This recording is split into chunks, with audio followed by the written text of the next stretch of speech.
Vamos gerar nossa reportagem? Olha só, a Comissão de Constituição e Justiça da Câmara dos Deputados deve analisar o PL da anistia da próxima semana. E quem tem mais detalhes é a Marília Ribeiro, que volta ao vivo conversar com a gente. Quando é que deve começar essa análise, hein, Marília? Oi, Soraya. Pois é, né? Ela deve começar na terça-feira, dia 10 de setembro, né? Ela foi marcada lá na Comissão de Constituição e Justiça. Esse projeto que concede perdão aos investigados daqueles atos do dia 8 de janeiro aqui em Brasília. A presidente da comissão, a deputada Caroline de Toni, destacou que o projeto é uma oportunidade para restaurar os direitos daqueles que foram perseguidos injustamente. O relator da proposta é o deputado Rodrigo Valadares, que ainda não apresentou o seu parecer, mas eu entrei em contato com ele. Ele disse que o parecer está pronto e será apresentado ainda na terça-feira. Apesar da expectativa, né, da oposição para que esse projeto seja votado ainda nesta terça-feira, é importante a gente trazer aqui, Soraya, que ainda cabe um pedido de vista dentro deste projeto. Então pode ser que a votação aconteça mesmo só depois das eleições municipais, já que essa próxima semana é a última semana de esforço concentrado lá na Câmara dos Deputados antes das eleições municipais. O relator da proposta, ele acabou destacando que caso esse projeto seja aprovado, esse perdão, ele não deve alcançar o ex-presidente Jair Bolsonaro, que ficou inelegível em 2022. Além do projeto da anistia, Soraya, nessa próxima terça-feira, a Comissão de Constituição e Justiça lá da Câmara dos Deputados, ela também deve dar continuidade àqueles projetos que limitam os poderes do Supremo Tribunal Federal, que começaram a ser apreciados logo após a decisão do Supremo Tribunal Federal de suspender as emendas parlamentares. E aí, como um contra-ataque ao Supremo Tribunal Federal, a Comissão de Constituição e Justiça acabou pautando esses projetos e, após alguns pedidos de vista, ele foi retirado de pauta por 2 semanas e deve retornar na próxima terça-feira para ser apreciado pela Comissão de Constituição e Justiça lá da Câmara dos Deputados. Soraya. Obrigada, Marília, pelas suas informações. Zé, ainda tem fôlego para discutir um assunto tão importante quanto esse aí às vésperas da eleição?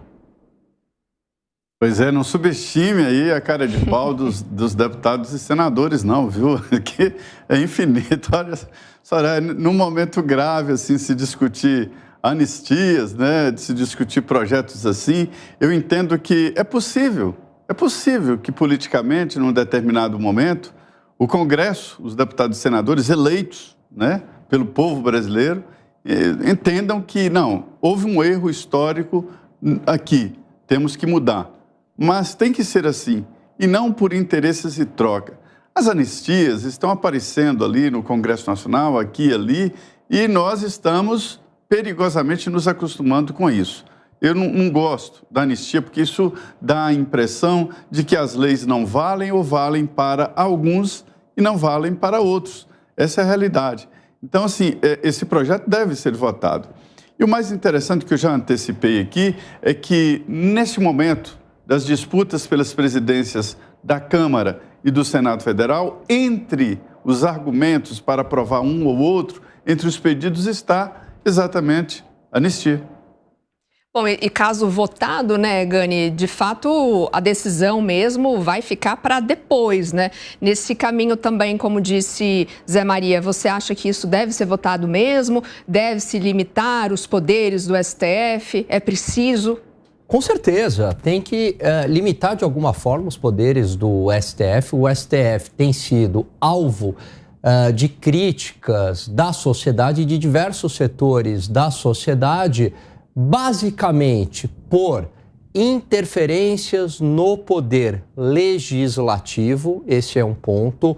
Outro, críticas processuais, principalmente porque o STF, em alguns casos, ele acaba sendo o juiz, a vítima, o promotor e o investigador. E, evidentemente, isso atropela o Estado democrático de direito, além do que a suspensão de contas, né, com a escalada disso, agora a suspensão do próprio Twitter, sem a gente saber o motivo pelo qual muitas das contas foram suspensas. E isso entra aí no âmbito da censura. Portanto, é necessário que o Congresso e aí o Senado Federal coloque um contrapeso. A democracia, ela é feita de um sistema de pesos e contrapesos. E é necessário que as instituições, as próprias instituições, dentro das 4 linhas, se entendam e coloquem limites quando há um atropelo de uma instituição a outra de gazé. Alan, olha, Alan, entre esses projetos, a limitação, se você estivesse se referindo, por exemplo, que um ministro, de forma monocrática, torne sem razão, sem possibilidade de seguir uma determinação de um poder, aí tudo bem, há inclusive um certo consenso.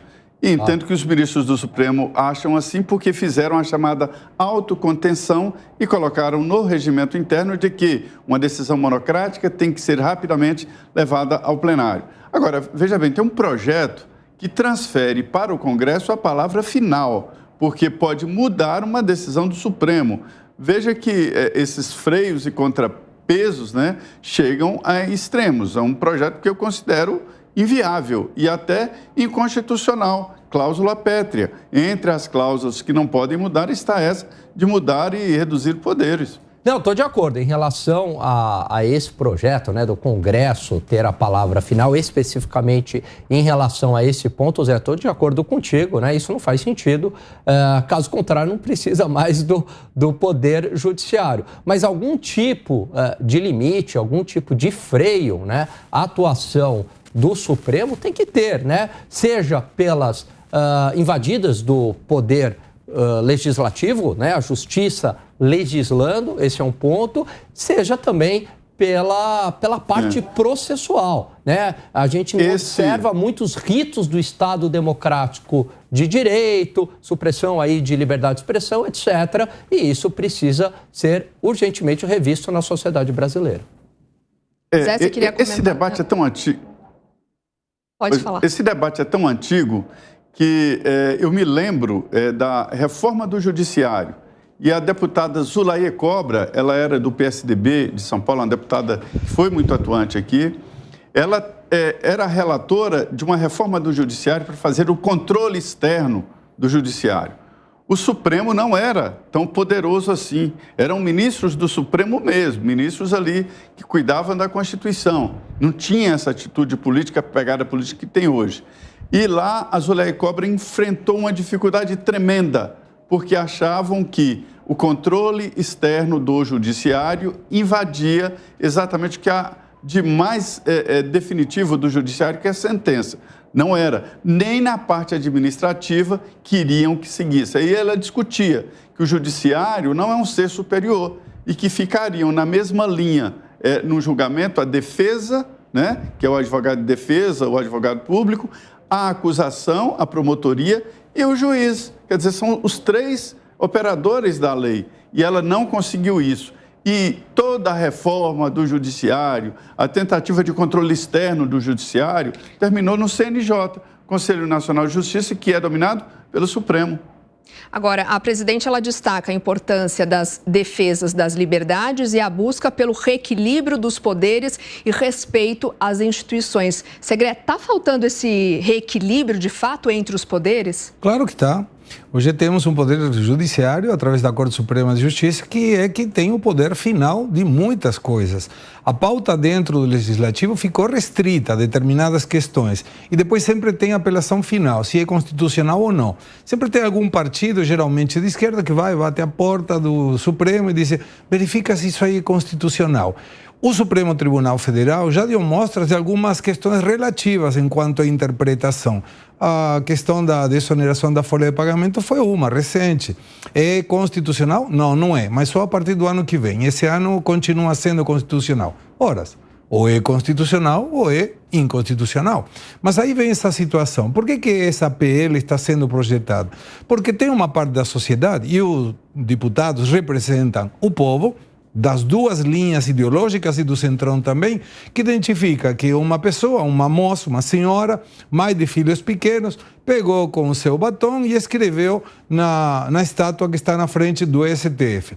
E ela tem uma sentença, 14 anos, longe da família, longe dos filhos. E aí tem, na mesma situação, uma pessoa que era esposa de um narcotraficante, mas que foi liberada porque tinha filhos pequenos. Essa sensação de injustiça da sociedade é que faz esse PL. Agora, eu já tenho estoque de pipoca, Soraya, porque vamos imaginar que prospera. O PL prospera, não é PEC, é projeto de lei.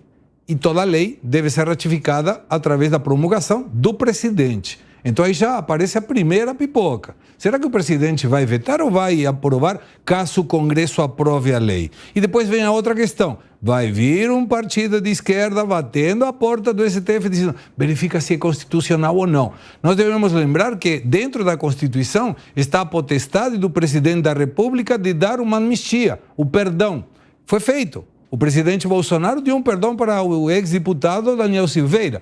E o Supremo Tribunal Federal falou, não é válido, não pode dar. Então, quem manda no final aqui?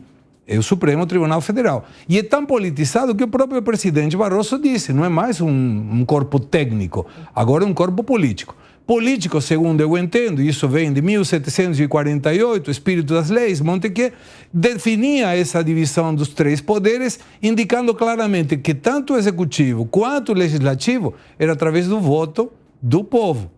O judiciário, através da Corte Suprema, não. Era por uma indicação do presidente, sabatinado e aprovado pelo Congresso.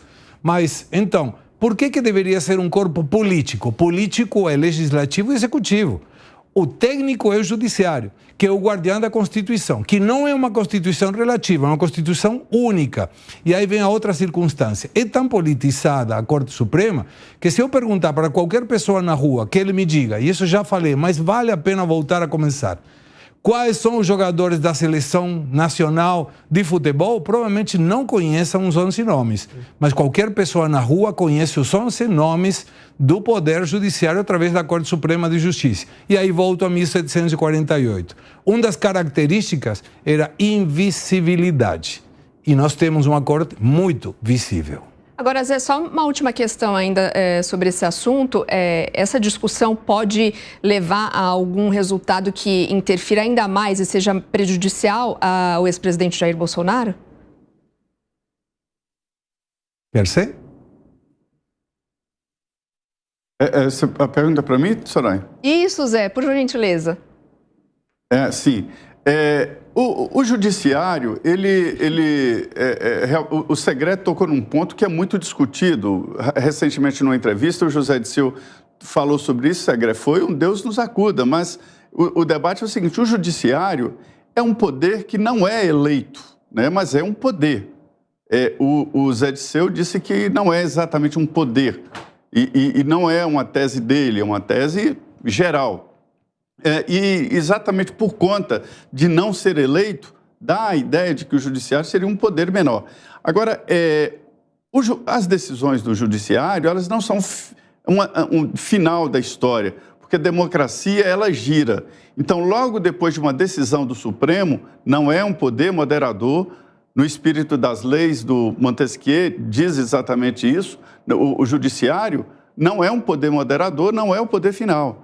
Mas no círculo é. Agora, esse processo pode ser reiniciado se logo depois de uma decisão do Supremo, o Congresso aprovar uma emenda à Constituição, por exemplo.